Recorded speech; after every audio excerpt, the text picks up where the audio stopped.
तोर गालों में लाली, तोर बिना ये जिंदगी लागे है खाली। मीठ बोली माया के गोठिया ले, ओ जियरा जुड़ा जाही मोर। थोरिक हंस के ते मोला निहार ले, ओ माया के बंद जाही डोर। मीठ बोली माया के गोठिया ले, ओ जियरा जुड़ा जाही मोर।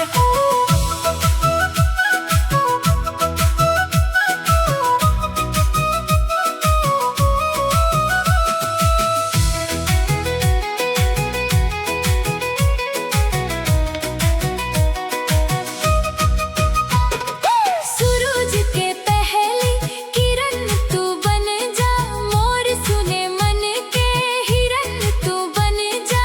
ते जब चल थस हवा मयूर आए, तोर बिन एक पल मोला चैन न आए।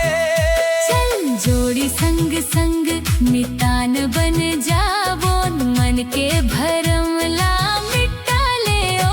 मीठ बोली माया के गोठिया ले, ओ जियरा जुड़ा जाही मोर।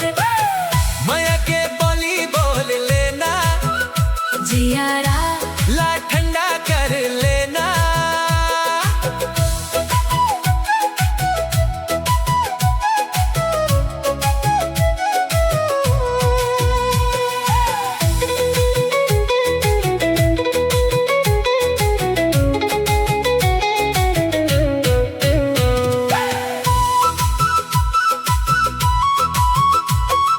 तेरी के तोर छम छम सुघर, जियरा ला मोर धड़काए।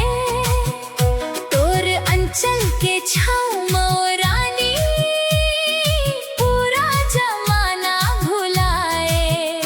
महुआ के खुशबू जैसन तोर माया, मोर जिंदगी में छागे तोर सुघर काया। अखियों से अखियां मिला ले ओ, हृदय में मोला बसा ले ओ। मीठ बोली माया की गोठिया